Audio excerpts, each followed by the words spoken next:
This female protagonist is truly remarkable. She possesses the ability to foresee the future in her dreams. No matter how terrible the outcome of the dream, it can never be changed in reality. She can only watch helplessly as her father dies, until the male lead appears and desperately tries to stop it. On a snowy night, both of their faces are still stained with blood. Today, two handsome brothers moved in, and the female lead, Nam Hong Joo, suddenly realizes that the man in her dream is this man. The man's name is Jung Jae Chan. On her way to work, Hong Joo encounters the man from her dream again at the bus stop. She tells herself to stay calm, to be completely uninterested in him. Jae Chan chooses to sit next to her. 3 seats to the left, 3 to the right, yet he sits right next to her. This leads Hong Joo to mistakenly think that he is hitting on her. But as she keeps changing seats, the man always follows. Hong Joo fears that letting her guard down could turn an acquaintance into a girlfriend. As she leaves amidst the laughter about the embarrassing situation, Jae Chan also realizes that the noise was coming from the intercom. Who is this rude girl? He sits close to her under the guise of giving up his seat for students. Hong Joo thinks this guy is just a slick operator. Then she encounters the uncle from her dream wearing a tiger print leather jacket, his forefinger bandaged. She had this dream 3 months ago. Back then, in the snow, the uncle tried to light a cigarette, and the moment he lit his lighter, it caused an explosion that destroyed the car and killed him. Mother and daughter hurriedly catch up with the uncle, asking him to hand over his lighter and cigarettes, warning him that smoking could lead to a deadly fire. The uncle doesn't heed the advice and drives off hastily.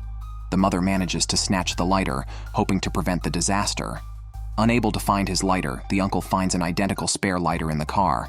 Hong Joo feels that the future cannot be changed, even if she knows about it. The warned uncle still dies in a gas station explosion on that snowy day. Hong Joo dreams again that she is in a hospital, and her mother ultimately dies because of her. It was a traffic accident caused by Hong Joo that led to her mother's death. Hong Joo wakes up and breaks down crying. She writes down the incident on a sticky note, along with her aunt's long hair and her mother's will. Her mother worries about why her daughter's eyes are so swollen. At this moment, they see on TV a smoking citizen causing an explosion. Precisely at the moment the uncle pressed his lighter. The gas station is engulfed in flames, and the uncle dies instantly. Thinking of her mother's death when she had long hair, Hong Joo grabs a pair of scissors and starts cutting her hair while crying. Because the uncle and her dream were the same, Hong Joo tells her mother that she will die because of an accident caused by Hong Joo. Hong Joo's dream has never changed, so she cuts her hair as if it were bitten by a dog, thinking that cutting her hair might change the dream. She swears never to keep long hair again. In her dream, she had long hair. Her mother comforts her not to worry. Her mother won't die so absurdly. On February 14th, Valentine's Day arrives. Jung Jae Chan buys a new car and takes photos in front of his house to show off, but runs into his cousin, Lee Byum, who is holding flowers for a date. Unexpectedly, Lee Byum's date is Hong Joo. It turns out that Lee Byum and Hong Joo are dating. He is the man Hong Joo has met twice on blind dates. Watching the two leave, snowflakes suddenly begin to fall. During the date, Hong Joo keeps checking her phone because her mother is not replying to her texts, which worries her a bit. She blew out the candles when she left, and she's sure she turned off the gas stove, but she forgot to lock the front door. Thinking of this, Hong Joo must hurry back. Mom's phone still went unanswered.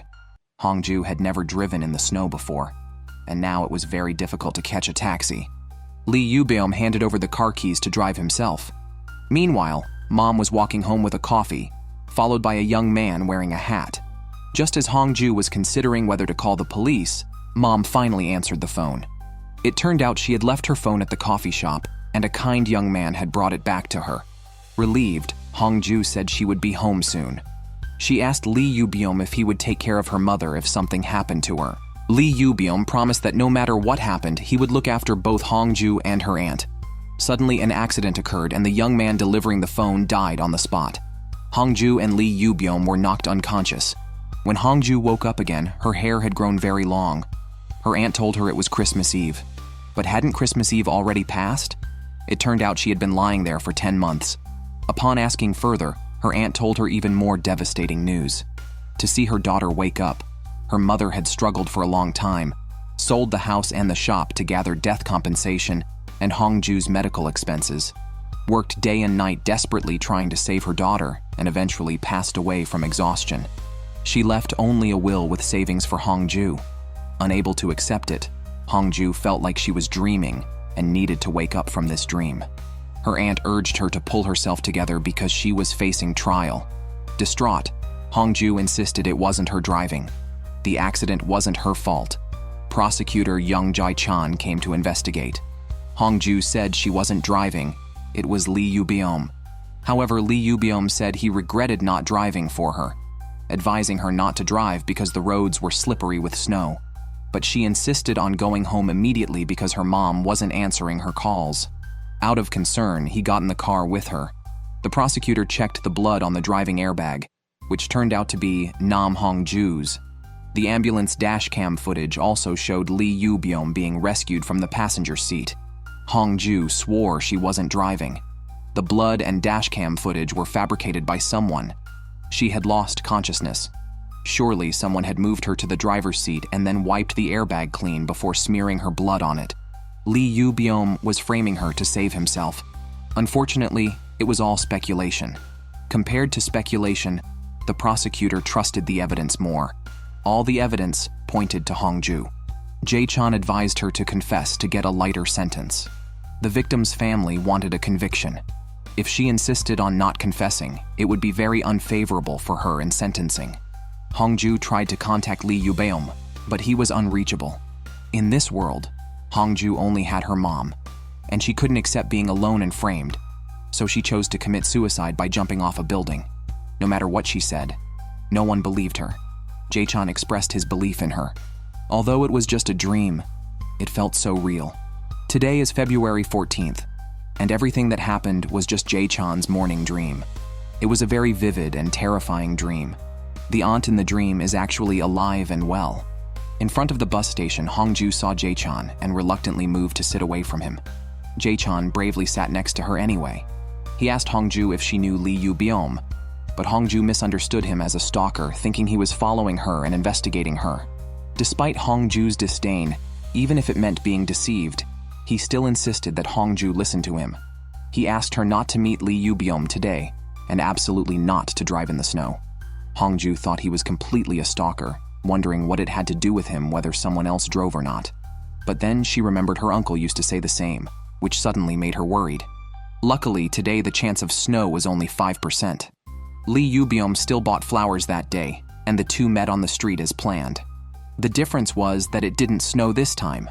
Lee Yoo-beom's date was still Nam Hong Joo. A panicked Jae Chan hurriedly asked Lee Yoo-beom to go eat sushi with him, but today being Valentine's Day, it seemed even weirder for two men to go eat sushi. Jae Chan confronted Hong Joo, reminding her that he had asked her to go straight home today. But Hong Joo needed a reason. Lee Yoo-beom completely didn't understand the situation, watching helplessly as the two left. Jae Chan's brother Seung-won suggested they go to a concert by piano prodigy Park So-yoon. Jae Chan also planned to stop meddling, but just then, it started to snow. Things were unfolding just like in the dream. At that moment, Hong Joo remembered she forgot to lock the front door. Her mother was returning home with coffee, and a young man intended to return her aunt's phone. Hong Joo couldn't get through on the phone and decided to go back. Jae Chan also discovered it was indeed Lee Yoo-beom driving. Jae Chan told his brother to call the police immediately. There would be an accident soon, and he wanted them to stop the car. But his brother thought he was crazy. Could he really call the police because his brother had a dream about an upcoming accident? But thinking about how real the dream was, after struggling mentally, he still left his brother to try and prevent the accident. Hong Joo asked the same question. If something happened, could he take care of her mother? Lee Yoo-beom promised that no matter what, he would protect Hong Joo and her aunt. Unlike in the dream, Nam Hong Joo and Lee Yoo-beom did not lose consciousness. Jae Chan also appeared dazed, and the young man delivering the phone narrowly escaped death. It turned out this time the accident was caused by Jae Chan crashing his new car into theirs, which prevented them from killing the young man. Jae Chan explained it was because the roads were too slippery due to the snow. Lee Yoo-beom felt it wasn't blind luck, but intentional, accusing Jae Chan of causing the accident on purpose. Lee Yoo-beom was relentless. and Jae Chan had to admit that if it weren't for him, Lee Yoo-byum might have killed someone. Lee Yoo-byum thought Jae Chan had gone mad, believing it was due to the motorcycle accident they had years ago. Back then, Lee Yoo-byum was riding the motorcycle with Jae Chan in an accident, but now he wanted Jae Chan to admit he was the one riding the motorcycle. It was clearly Lee Yoo-byum who caused the accident, but Jae Chan planned to tell the truth when the police arrived. However, Lee Yoo-byum would claim it was Jae Chan's fault. With no witnesses other than them, he wondered which side the police would believe. If Jae Chan hadn't stopped him, he would have killed the young man, then falsified the accident truth, claiming it was a woman driving. Hong Joo would suddenly become a convicted murderer. Hong Joo's mother would die from the shock, and Hong Joo, overwhelmed by injustice, would end her life foolishly. Knowing Lee Yoo-byum's character, he would do such things to protect himself. Jae Chan thought he was saving them, but who in the world would believe his words? Who would believe that he had a dream about her? In the dream, Hong Joo was so heartbroken. He came here to change that dream, but it's unlikely anyone would believe him. The police asked them to go to the hospital first. At this moment, Nam Hong Joo felt a special sense of security with the man from her dream. Jae Chan asked her why she believed what he said. If it were him, he definitely wouldn't believe it and would be very angry. Hong Joo straightforwardly said it was because he had a dream, and dreams always become reality, leaving Jae Chan utterly bewildered, because Hong Joo also has those kinds of dreams that always come true, just like him. This was the first time Jae Chan had such a dream. He was curious about how far into the future he could see. Hong Joo told him that sometimes it's about things months ahead, other times just a day, and sometimes even events that will happen in a few minutes. And the dreams have never changed in reality. So she thought Jae Chan was the first to change the future. He prevented what was originally going to happen. Time would flow in a different direction. On the other hand, high school girl Park So-yoon, a promising pianist, was the first Korean to make it to the finals of a competition in Warsaw. During an interview with reporters, her mother suddenly fainted, and the reporters discovered footprints all over her mother. This wasn't my doing. Reporters immediately called the police to report domestic abuse by the hospital director husband. Whether time flows in a better or worse direction, Hong Joo wasn't sure. Initially, the change wouldn't be significant, but as time passes, the difference would become more pronounced. Jae Chan's brother, Seung-won, was there to support his classmate, Park So-yoon. The reporters took so many photos, yet So-yoon warned Seung-won not to tell their classmates about today's incident, to act as if he saw nothing. On Hong Joo's side, she asked why the male lead came to save her. Just because of a dream, he didn't hesitate to wreck his new car and get seriously injured. The reason could only be one. Hong Joo puzzled if it was because she liked him when she hugged him. What was special about her? What was her charm? But they hugged after the rescue, so the male lead must have liked her before that. Could it have been at the bus station? Or was it when he delivered rice cakes? Did he fall for her just by hearing her voice? Or did he move across her door just because of her? These words bewildered the male lead all over again. Hong Joo felt like Jae Chan was completely mesmerized by her. Jae Chan saved her and her mother's lives, for which she decided to make heart-shaped rice balls to show her gratitude. Jae Chan, however, thought that woman was completely insane, insisting that he had fallen for her, fantasizing about various scenarios. When he discovered that Nam Hong Joo, who lived across the door, came to deliver rice balls, Jae Chan stated he didn't believe in the dream stuff. He declined the gratitude rice balls, not seeing a need for them. But he didn't know that Hong Joo had already dreamt about his route today and had set off a few minutes ahead on his path. Tell the little girl that a tall uncle with long arms will come to help her take it down. He had already pre-ordered a large American coffee with hazelnut syrup for him. She took the subway ahead of time and waited for him there. Jae Chan was filled with doubts. Hong Joo explained that she followed him because she had seen him going to work in her dream. So, seeing the future in a dream isn't nonsense. The male lead really saved her, and she indeed owed him a favor. She also gave Jae Chan an umbrella, indicating that he would need it later. Jae Chan coldly stated that if he ever had such a dream again, he definitely wouldn't believe it. Nor would he care whether the people in the dream lived or died, because if he believed it, he would have to save people. If he couldn't do it, it would be his responsibility. He couldn't bear it and chose to forget it, treating it as a nightmare. He also returned the umbrella.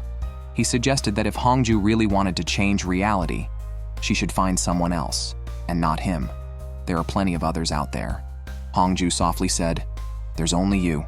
As he expected, when he exited the station, he encountered a torrential downpour. Meanwhile, the hospital director watched a video of him abusing his wife in the elevator. The medical records showed the wife's ribs were fractured in 6 places. To delete the surveillance footage, the director paid Lee Yoo-byum millions of won per hour. Handling it as an injury crime would be troublesome. Lee Yoo-byum planned to align with the hospital and treat it as an act of violence. To be safe, he needed to get a non-prosecution request from the wife. Without the right to public prosecution, the case would be dismissed. The director was confident that if his wife didn't write it, he would have a criminal record, which could affect their daughter's piano career. Lee Yoo-byum met Hong Joo again.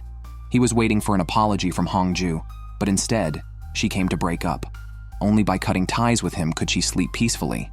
Lee Yoo-byum was confused. Was this an apology? Hong Joo recalled the deserter from the recent news broadcast. In her dream, everyone on the bus died in a bus explosion. Her father assured Hong Joo not to worry, promising no one would die that day. Claiming the bus had a flat tire, her father asked all passengers to disembark. Unexpectedly, the deserter fought with her father, triggering an explosion that killed them both. Hong Joo was devastated. All that was left was her father's baseball, hoping he would become a baseball player. Hong Joo woke from the dream. She noted that Jae Chan's brother, Sung-won, was affected because his brother became a murderer. But she didn't know who Sung-won was, who was killed, or who his brother was. Sung-won approached So-yoon because he saw what So-yoon searched for in the computer room. She searched for the method to purchase cyanide, the sentencing for killing direct relatives. So-yoon wanted to save her mother. Her mother could only survive if her father disappeared, because her dad would never make it to trial. Prosecutors were fools, but lawyers were cunning. Lee Yoo-byum came for the domestic violence case. Jae Chan considered it a typical domestic violence case. Wearing leather shoes, kicking his wife, causing 6 rib fractures, constituted intentional injury. Lee Yoo-byum, however, emphasized it was not an injury crime, but an act of violence. No injury means an act of violence. Injury means an injury crime. According to the medical report, the incident occurred on February 14th, but the date on the medical report was February 10th. Thus, the wife's rib fractures were not caused by the director. The credit card records showed that on February 10th, there were records of riding a cable car at a resort and renting skiing equipment. The wife's ribs were fractured during skiing. An act of violence is a crime that can only be established with the victim's request for punishment. Because of So-yoon's future, Mom would definitely not want to punish. Mom would say, as before, that she does not wish to punish. Jae Chan understood.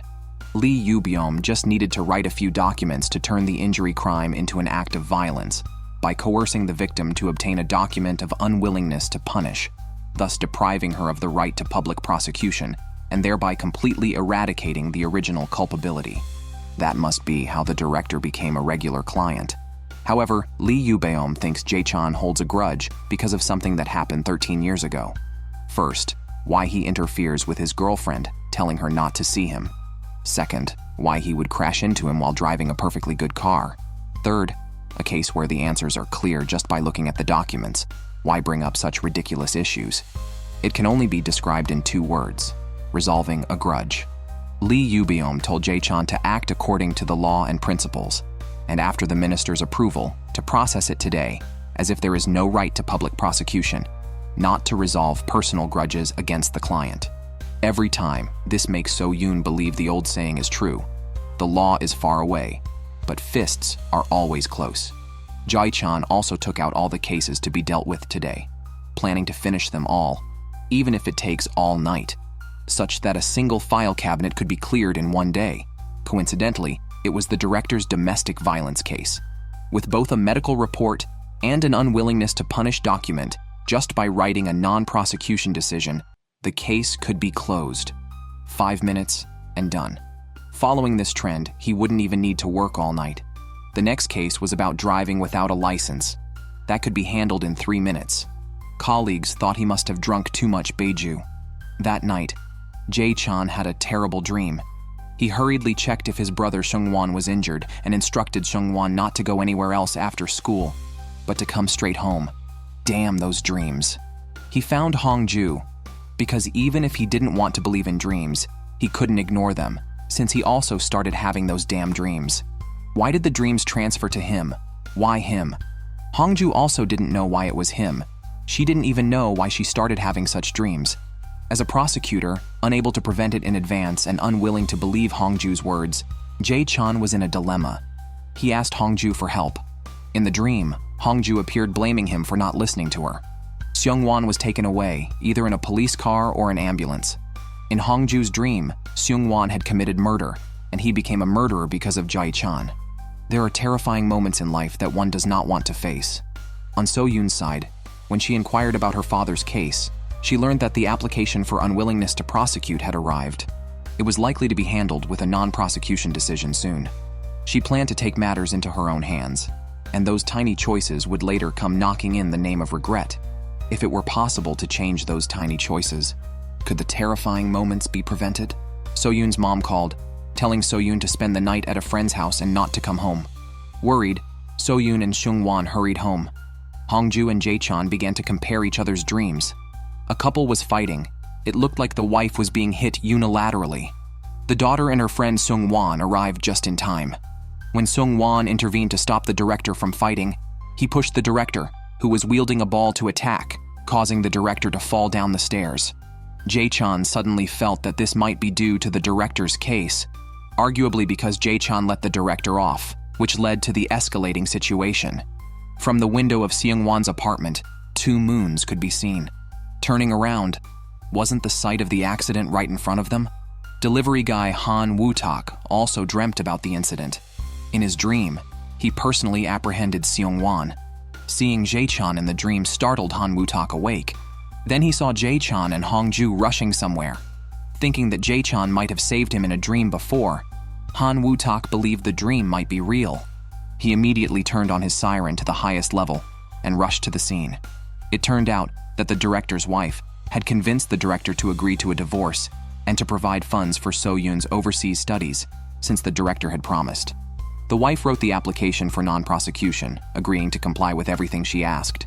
However, the director felt that since the application was written, the prosecutor and the law were on his side, so he tore up the divorce agreement. Just as he was about to assault his wife, the fire alarm suddenly rang. It was Hong Joo who had activated the fire alarm, preventing the domestic violence incident. Jae Chan caught his brother Seung-won coming in the elevator. The bewildered Seung-won and So-yoon didn't yet realize that it was their brother who had prevented a murder. Only then did So-yoon see her unharmed mother. Onlookers recognized Hong Joo for falsely triggering the fire alarm. However, Hong Joo claimed she smelled something burning. Han Woo-tak stepped in to save the situation, also stating he saw smoke, so she hadn't falsely alarmed. Seung-won was surprised that his brother came because he was worried about So-yoon. What baffled Seung-won was that his brother knew everything, yet scolded him for meddling. Seung-won didn't answer calls because he felt his brother was embarrassing. His brother told him to ignore potential danger to So-yoon. Is this what a brother should say? Is this still acting like a prosecutor? He saved his brother, who was almost a murderer. It should have been a time to scold his brother, but it turned into his brother schooling him, apologizing for being a foolish prosecutor. He should thoroughly reinvestigate the case. That's what a prosecutor and his brother should do. Otherwise, it all ends up being embarrassing. Jae Chan, however, thought embarrassment was better than injury. Seung-won, feeling his brother was beyond help, left heartbroken.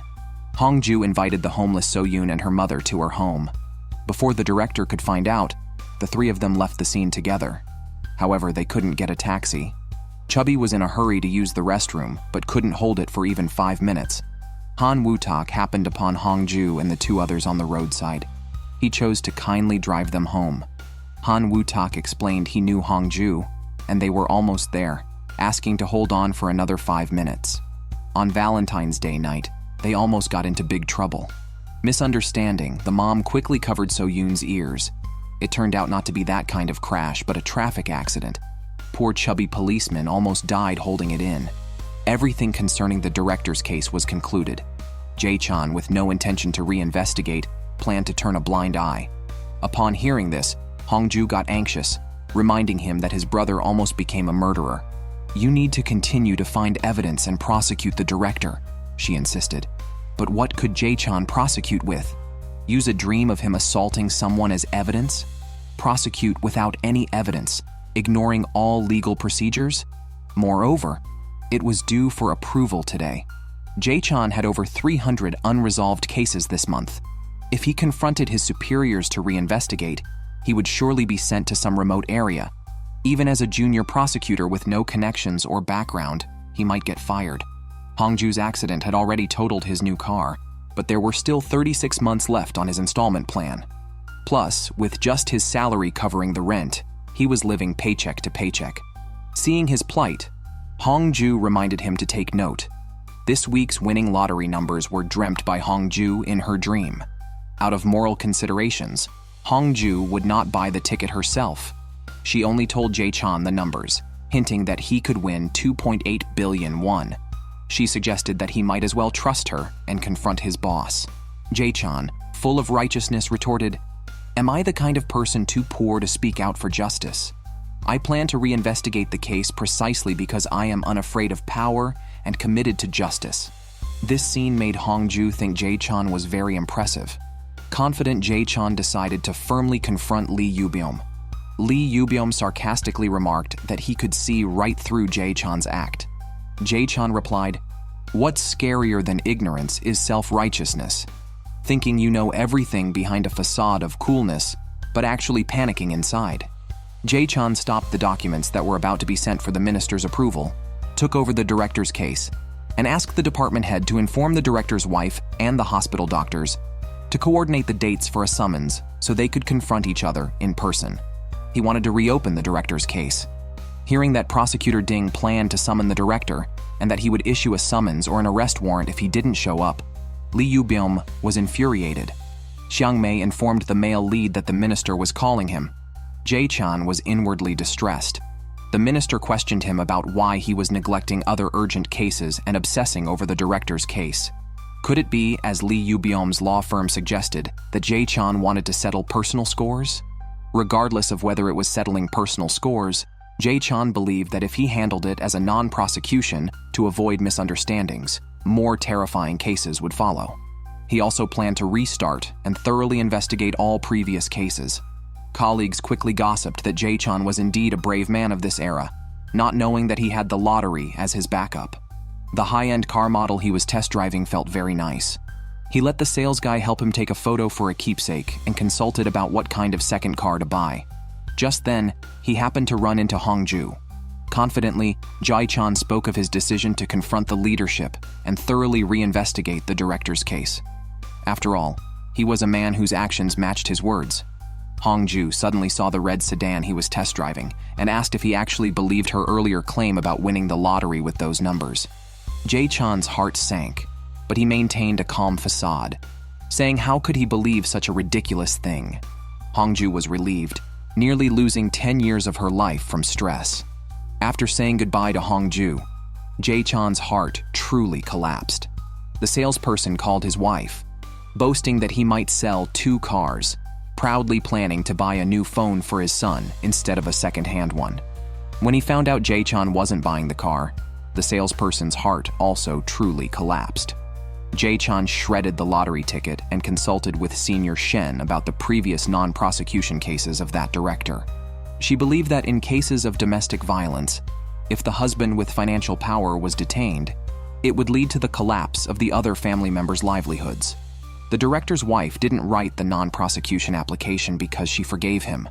We all know this, yet pretend not to know, giving his wife the choice. As people who stay among the flowers, we have no right to point fingers. We don't even have the right to prosecute and arrest him unconditionally. This isn't justice, it's omnipotence. Deeply contemplative, Jung Jae Chan felt lost. He remembered how his father also encountered that deserter years ago. Shocked, Jung Jae Chan saw the deserter run away, while his own father died in gunfire. At that moment, he knew his father had made a choice. His father sacrificed himself to save others, because of which his mother lost her husband, and he and his brother lost their father. Dad's choice was justice for the people, but a burden for the family. Just when Jae Chan was feeling uncertain, he encountered police officer Han Woo-tak. Recalling that the police officer was the same person who delivered mobile phones, Han Woo-tak had specifically come to invite him for a meal at Hong Joo's pork belly restaurant. Meanwhile, Lee Yoo-byum learned the whereabouts of the director's wife and daughter, and the resentful younger brother served them food. Jae Chan had clearly told his brother not to get involved with So-yoon, but it turned out that police officer Han Woo-tak had a dream. In the dream, he met Jung Jae Chan. They only exchanged names before parting. The fat policeman and I came to this place, just like in the dream. The guests' seating and the ordered menu were the same. The only change was that the fat policeman was replaced by Jung Jae Chan. If things proceeded as in the dream, in 5 seconds someone would enter through the main door. Lee Yoo-byum wasn't there to find Hong Joo, but as the director's lawyer, he came to meet So-yoon and her mother. Han Woo-tak was curious whether this small change he made could prevent the terrible moment about to happen. Lee Yoo-byum was there to brainwash the mother and daughter, worrying that if they went to trial, the director would cut off financial support for the two, which would ruin So-yoon's competitions and studies abroad. Her talent and future would be lost. Hong Joo's mother couldn't stand listening anymore. Lee Yoo-byum advised that the director would definitely transfer his assets, and the mother wouldn't get a penny from the divorce. The father's criminal record would affect So-yoon's performance. Prosecutor Ding, ignoring the non-prosecution request, insisted on prosecuting Director Park, suggesting that the mother and daughter must do something, whether crying or begging Jung Jae Chan. The daughter thought this would get her father released, and the mother-daughter would start living a hellish life again. So-yoon insisted she didn't need her father's money, and her mother insisted on asking Prosecutor Ding not to let her daughter give up piano. Jae Chan changed what was about to happen. No matter how they cried or begged, he would prosecute the director, because the director's self-reflection was the same as before, never changing. Like a snake, each time it sheds its skin, it becomes bigger and more disgusting. What Lee Yoo-byum did was not advice, but a threat. If he really cared for them, he would advise the minister, confess and be lenient or face a harsh sentence. Jae Chan told So-yoon not to be afraid. This was the time to bite back hard, so he wouldn't dare trouble you again. So-yoon understood. Seung-won asked his brother to keep his promise with So-yoon. He trusted his brother. Jae Chan didn't believe it was a coincidence that Han Woo-tak brought him here. Only after asking did he find out Han Woo-tak also had a dream. Both had dreams about what would happen in the next few days, which was incredible. The Valentine's Day traffic accident was also foreseen in a dream. Even more incredible was that Hong Joo also had the same kind of dreams. Hong Joo had been having these dreams for a long time. Was it because the three of them had something in common? But they found no commonalities. After dinner, Jae Chan came back to work overtime, staying overnight. The chief also accompanied him to the scene for investigation, but he didn't notice. The lottery numbers were indeed those Hong Joo told him. Sleepy Jae Chan took the bus to work, completely unaware of Hong Joo. Yet he leaned on Hong Joo's shoulder while asleep. Hong Joo shielded him from the sun all the way. Before the stop, she woke Jae Chan up, feeling like Jae Chan had a daydream. Did he dream about what would happen in the future? Hong Joo kept following him. Jae Chan wondered if she didn't need to work. Hong Joo felt his curiosity. Curiosity turned into personal interest, then into love. It seems we're starting this cliched process of flirting. It turns out that Hong Joo had dreamed that he would sleep through his bus ride all the way to the terminal station, which is why he was severely reprimanded by the minister for being very late. She followed him to try to lessen his troubles. Hong Joo dreamed that the director's inquiry would mess up and fail to lead to a prosecution. She wanted to support the male lead since she couldn't do anything else for him. It was only after meeting Han Woo-tak that she learned his dream was the opposite. In his dream, Jae Chan successfully prosecuted the director who kept begging for mercy. They suggested over the phone that Jae Chan should not handle it personally and should leave it to the department head. Although they didn't know why, both Han Woo-tak and Hong Joo had dreamed about his investigation today. One dreamt of an acquittal, the other of a prosecution. After comparing their dreams, everything was the same except for one detail. If the department head handled the investigation, the other party would be prosecuted. But the relationship between the department head and Lee Yoo-byum was unusually good. Yet Hong Joo insisted that he must let the department head handle it. How could such a department head be trusted? Jae Chan was about to go crazy. How could their dreams be different? That meant one of them was wrong. Before meeting Jae Chan, Hong Joo's dreams had never been wrong. After meeting him, could the dreams change? Ultimately, the department head was in charge of the inquiry. Sure enough, something fishy happened. His deeply loved wife suddenly fainted and became unconscious. Right after seeing his wife faint, he explicitly stated he didn't hit anyone. Then, he was arrested. The second point was particularly strange. If your deeply loved wife suddenly fainted, the first thing you should say is, "Wife, are you okay?" Or, "Please help me," which would be more logical. When the police arrived, he shouldn't say, "It wasn't me," but rather ask for help in finding the assailant. Lee Jong suggested ending the investigation for the day. The director was scared and planning to tell the truth. A fake medical report and a forged surveillance video were enough for prosecution. Lee Jong also tried to stop the inquiry, but Jae Chan intervened. If it was found that Lee Jong was involved in destruction, concealment, or falsification, he would be restricted from participating further. Eventually, the director chose to confess and seek leniency. With so much evidence, why didn't the department head warn him? Thinking the department head would always be on his side, he was surprised when the department head changed. The department head stated that in this circle, he never takes sides. Jae Chan also apologized to the department head for the misunderstandings during this time. Jae Chan went to the barbecue restaurant, but Hong Joo wasn't there. Hong Joo waited at the bus station for Jae Chan, but couldn't find him. She got on the bus just as Jae Chan got off. Hong Joo found the coffee shop, but Jae Chan hadn't been there today. Jae Chan arrived at the coffee shop only to learn that Hong Joo had just left. They didn't know each other's phone numbers yet. Finally, they met each other. It was so frustrating not being able to contact each other that they decided to save each other's numbers. Hong Joo guessed that Jae Chan was also looking for her. Jae Chan wanted to deny it, but the Hong Joo's barbecue restaurant apron he was wearing gave him away. Jae Chan felt that Hong Joo's encouragement felt more like a threat. If he couldn't do it, he felt she would be disappointed. He disliked all encouragements. However, Hong Joo believed she wouldn't be disappointed.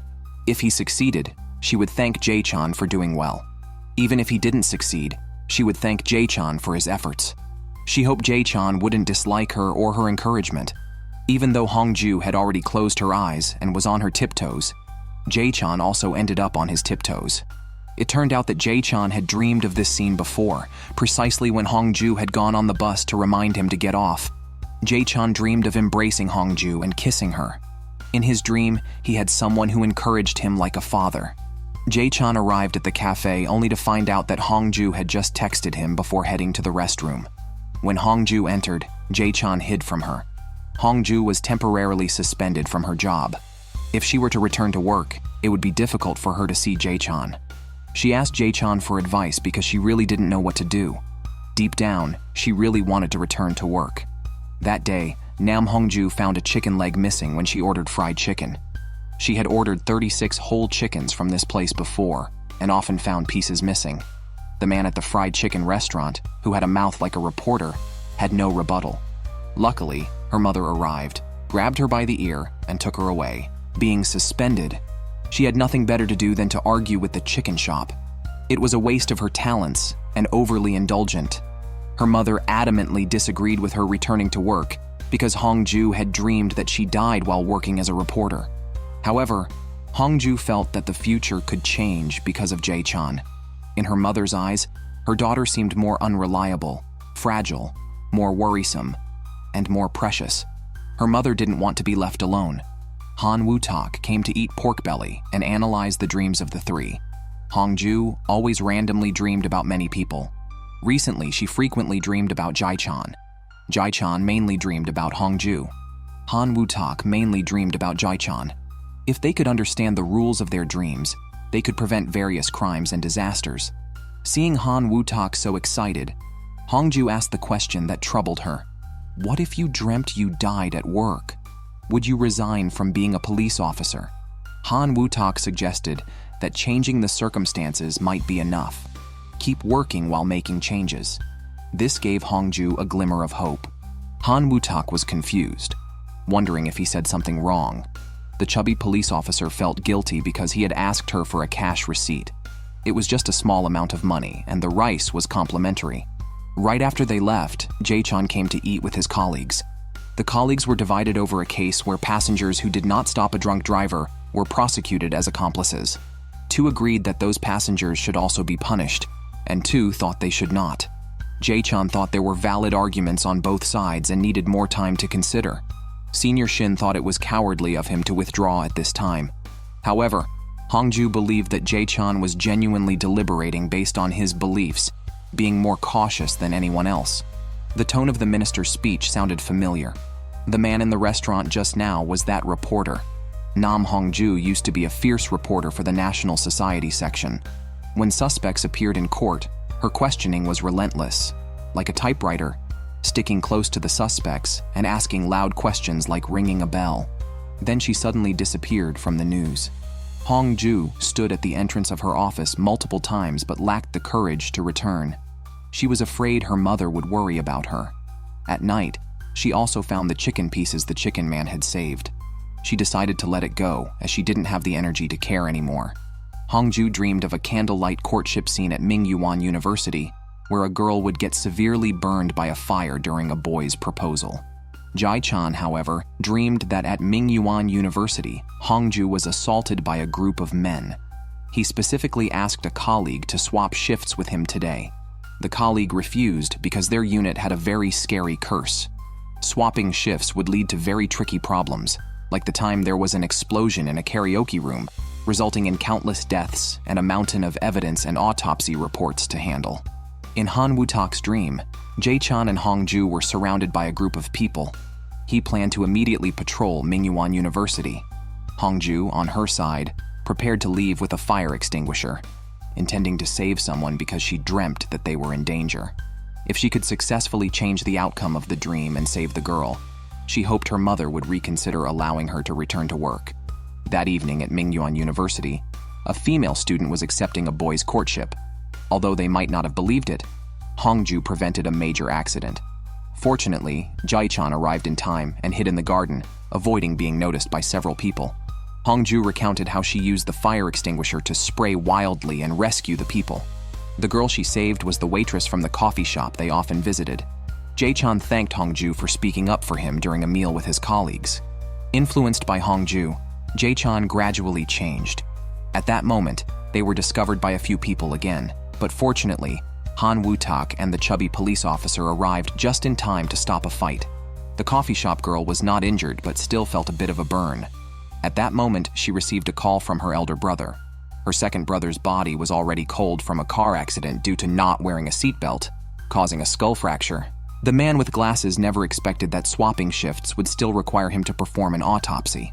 The fried chicken man, however, stated that if the family did not consent, then no autopsy would be performed. Although Hong Joo saved the coffee shop girl, she wanted every day to be more exciting and did not want to give up everything just because she was afraid of her dreams. However, her mother firmly disagreed with her resuming her job. Han Woo-tak felt that the accident was very strange. Although Jae Chan had saved him, at that moment, Han Woo-tak strangely felt like he was hit by a car. That sensation was very immersive. Jae Chan had the same feeling. At the time, someone had saved him. Although he survived, he strangely felt like he was drowning, and the sensation was very real. Han Woo-tak finally understood.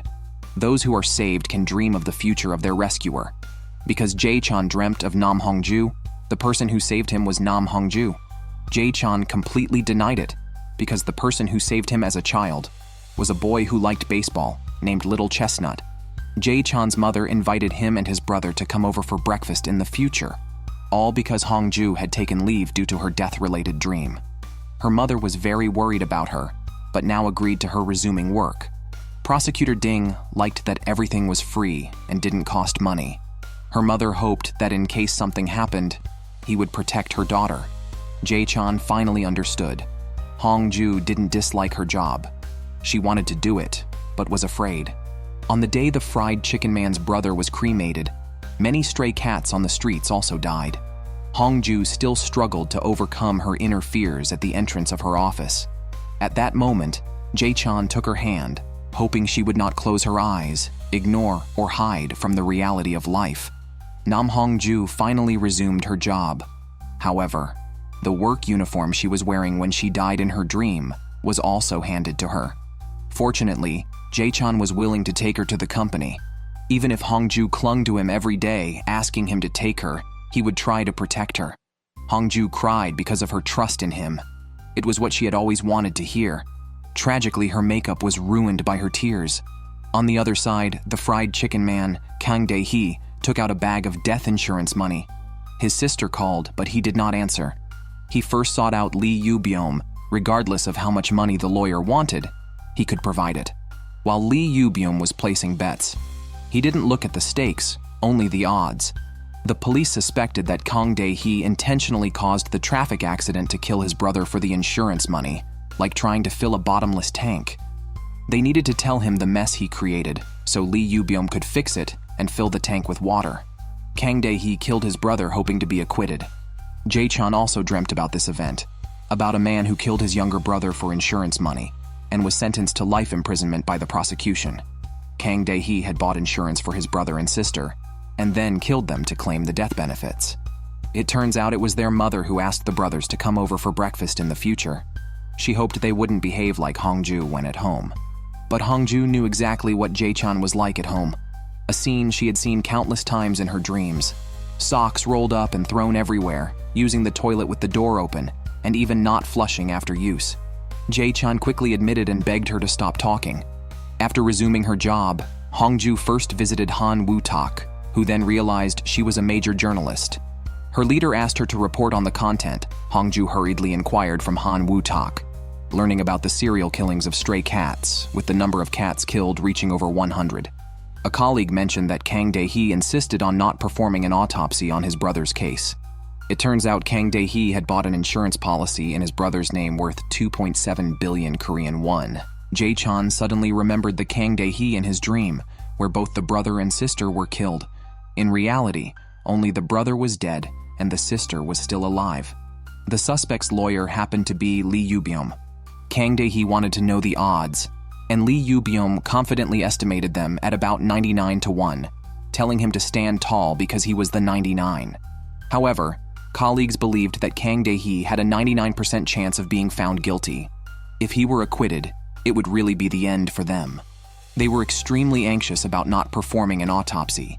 Senior Shen stated that the defendant had purchased 31 insurance policies since last year, naming his brother and sister as the insured and himself as the beneficiary, paying over 4 million Korean won in monthly premiums. He killed the victims and staged it as a traffic accident.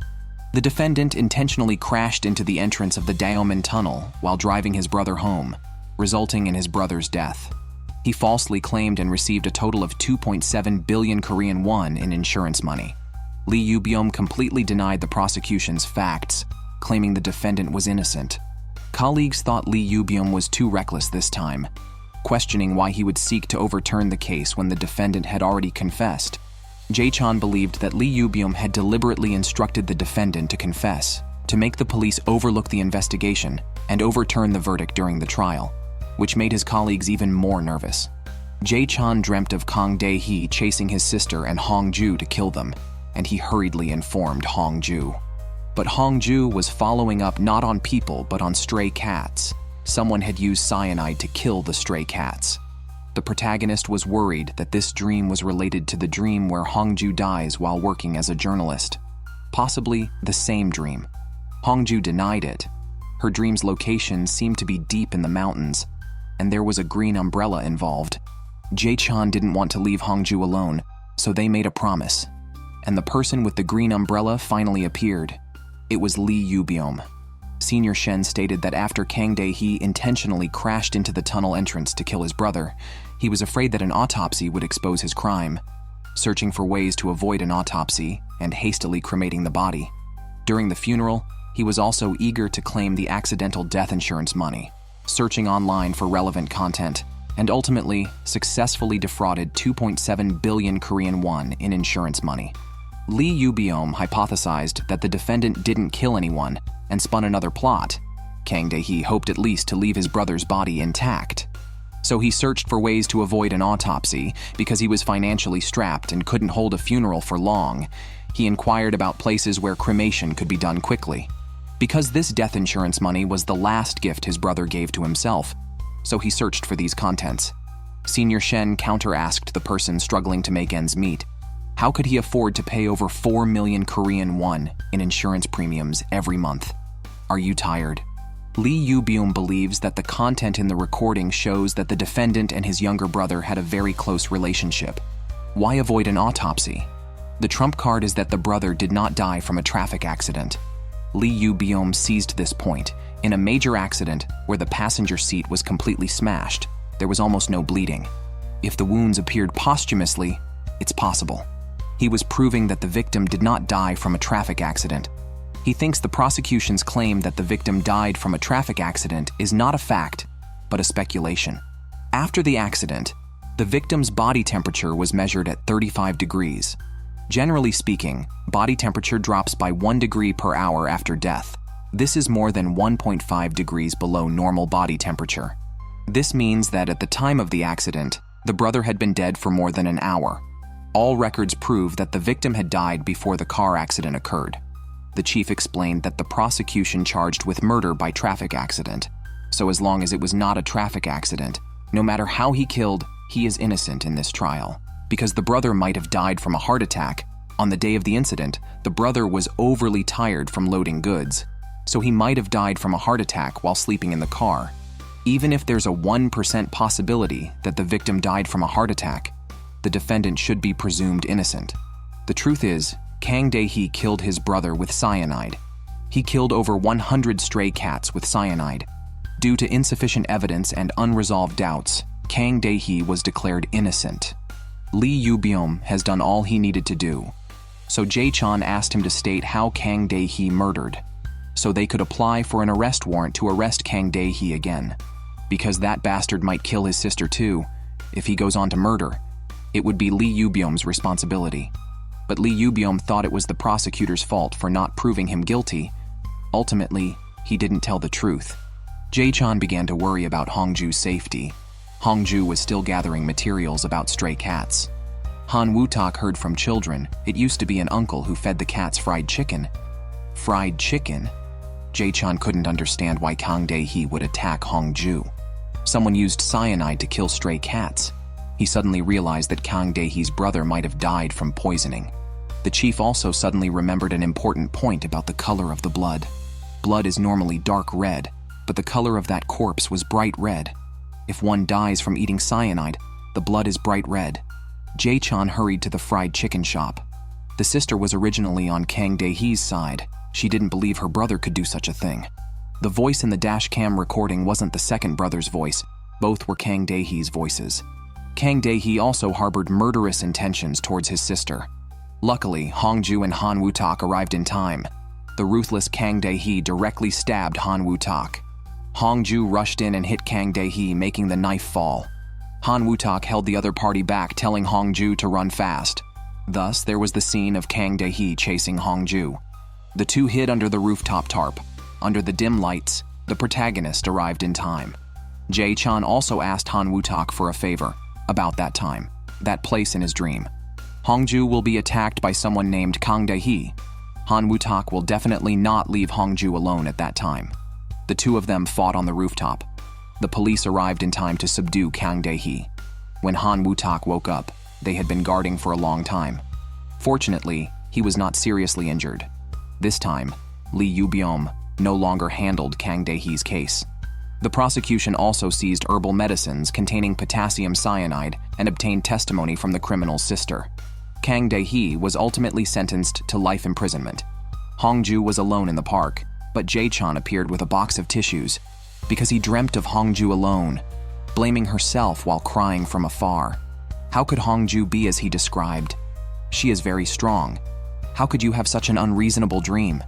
She felt guilty because Han Woo-tak was injured because of her, so she couldn't sleep out of guilt. The male protagonist consoled her, owing Han Woo-tak a big favor, even bigger than the favor he owed to Hong Joo. He was relieved that Hong Joo was fine. It was fortunate. So the male protagonist only cried for a while, replacing brief self-blame with long-term memories. Soon, Officer Han Woo-tak was finally able to be discharged from the hospital. He sent a message hoping that Nam Hong Joo would pick him up. It must be said, the guard had a really good physique, but the ones with him were a bit less impressive. Hong Joo also barged in without knocking. She wanted to see Han Woo-tak's graceful physique together. A jealous Jae Chan hurriedly covered up. Han Woo-tak also wanted to stay at Hong Joo's place for a few days. The doctor told him to rest at home for a few days. He couldn't recuperate alone. Is his parents' home far away? Jae Chan wanted to send him to his parents' home. If he got injured as a police officer, his parents would make him quit. Han Woo-tak used this as a reason to refuse Jae Chan's suggestion. As for Jae Chan's task, it was to take care of his corgi for a few days. Watching the neighbors throw a barbecue party, Jae Chan was internally devastated. Having heard that Han Woo-tak saved her daughter, the mother promised to thoroughly and multidimensionally help him recuperate until he was fully recovered. Finding that there was no perilla leaves for the barbecue, Han Woo-tak called Jae Chan to help buy some, and also add some pickled radish kimchi. Hong Joo wanted to go with Jae Chan at this moment because there was a bit too much to buy. Han Woo-tak made a video call, letting them buy whatever he liked. A toy called L looked a bit like Hong Joo, so they bought it. Short legs, wide-set eyes, and a mouth. Various sleep masks also had Jae Chan trying them all, and in the blink of an eye, they bought a large box. Hong Joo's personality didn't like owing favors. She wanted to repay them all at once, but couldn't manage to. But Jae Chan considered being her exception, constantly steering her towards romantic plots, leaving her bewildered. Unfortunately, the seatbelt firmly locked in that kiss. An awkward moment Jae Chan initially wanted to turn the page on, but Hong Joo took the initiative to kiss him. Seeing the male protagonist's expression, Hong Joo hurriedly explained that she misunderstood, proactively moving closer, not knowing how to face him tomorrow. They bought so many things Han Woo-tak didn't even look and just said he liked everything. An excited Jae Chan was also in a very good mood. He heard that the uncle had sent money again, having sent it for nearly 10 years. The uncle was the brother of the deserter from those years. The uncle never expected his brother to do such a thing. Jae Chan just silently placed the envelope in the drawer. He had never opened any of the uncle's letters over the years. Because of the proactive kiss, Hong Joo wanted to avoid Jae Chan, but was unexpectedly betrayed by her mother. Eventually, she couldn't avoid Jae Chan. The male protagonist hoped she would act as if nothing happened yesterday. The communication maintenance guy here is helping a gold medalist female archer fix her lines because it's moving season, and communication lines often malfunction. He has been to the woman's house multiple times for repairs. To earn a good review, he even took out the trash for her as he left. However, not long after, the archer was tragically killed at home. The cause of death might be homicide. The police issued a warrant for the maintenance worker. The gold medalist died due to excessive bleeding from a head injury. Thus, the death was determined to be a murder. At the crime scene, someone used the woman's blood to create geometric figures. During that time, the only person recorded to have entered and exited the archer's residence was communication maintenance guy. Han Woo-tak should also go back to work now. He's about to leave. The male protagonist, excited upon hearing this, awkwardly expressed his reluctance. What Han Woo-tak did these past few days was to ensure they could settle their debts without any burden. He hoped Hong Joo wouldn't cry or blame herself anymore because Han Woo-tak had already seen in a dream how desolately Hong Joo cried in the park. That's why he intentionally made use of them. During the night, Han Woo-tak had another dream where he was questioned by the male protagonist. Han Woo-tak admitted that the maintenance worker was his high school classmate and roommate 6 months ago. Han Woo-tak had suspected that the maintenance worker might be the murderer. Hong Joo's phone call awakened Han Woo-tak. It turns out Hong Joo dreamed that the wanted criminal broke into Han Woo-tak's house, captured him, and threatened him. Han Woo-tak reassured her that he would lock the doors and sleep peacefully, as the maintenance worker had already arrived at Han Woo-tak's house. Because Han Woo-tak hadn't changed the password, the corgi was familiar with the other person. The maintenance worker lamented that everyone was calling him a murderer, wondering how such a misfortune could happen. He hoped Han Woo-tak would help him because Han Woo-tak was the most capable person he knew. If he became labeled as a murderer, he would reveal all of Han Woo-tak's secrets to the police. No matter what, he hoped Han Woo-tak would help clear his name. Hong Joo, sensing that Han Woo-tak was lying, also hurried out the door. At this moment, the maintenance worker also broke down crying. Eventually, the maintenance worker chose to surrender because Han Woo-tak, after listening to his story, chose to believe him and advised him to surrender. When Hong Joo arrived, she continuously complained that Han Woo-tak wasn't careful enough. He would rather admit that Hong Joo was too harsh than hide the tears at the corners of his eyes. Hong Joo had many questions for him, but held back for now. Han Woo-tak wanted to know what she saw in her dream. Learning that Hong Joo didn't dream the crucial part, Han Woo-tak was relieved. Meanwhile, the male protagonist dreamed that Han Woo-tak embraced Hong Joo. Seeing the two get out of the car, a familiar scene unfolded. Jae Chan hurriedly intervened, even without having time to put on his shoes. Facing a journalist's interview, the maintenance worker shouted that he didn't kill anyone. His friend urged him to trust the law and surrender, believing that the law would prove his innocence, so he surrendered. Even Han Woo-tak, the security guard, joined the breakfast, and Mom was very happy. Han Woo-tak also told the male lead that the repairman was his high school classmate and roommate not long before. He dreamed that the repairman's case would be assigned to the male lead. Han Woo-tak believed that the male lead would declare him innocent because he believed that the repairman would definitely not be someone who could commit murder. However, Jae Chan expressed that he absolutely could not make any guarantees before the investigation, whether guilty or innocent. The male lead told Hong Joo about the dream where Han Woo-tak hugged her. Hong Joo confessed that she has a weakness for men in uniform, such as police or navy, and she occasionally finds Han Woo-tak quite heart-stirring when he wears his police uniform, but she is indifferent to prosecutors in robes, which is quite embarrassing. Hong Joo is convinced that the repairman is 100% the killer and hopes that he receives the punishment he deserves, not cunningly escaping like Kang Dae-hee. The gold medalist's family hired Lee Yoo-byum as the lawyer, whose father has pancreatic cancer and has only a few months to live. Before he dies, he wants to see the repairman sentenced. Lee Yoo-byum could not hide his joy, as it's rare that the law is on his side in cases.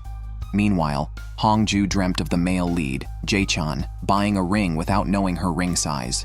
He approached her happily with the ring, and the female lead was joyous that she still had days where she could dream such lovely dreams, all thanks to the allure of the ring. During breakfast, Mom suddenly asked Han Woo-tak if he liked someone, then followed up by asking if it was her daughter, Hong Joo, which made things awkward. Han Woo-tak had no choice but to deny it. Mom reminded Hong Joo to put on more lipstick and cheer up.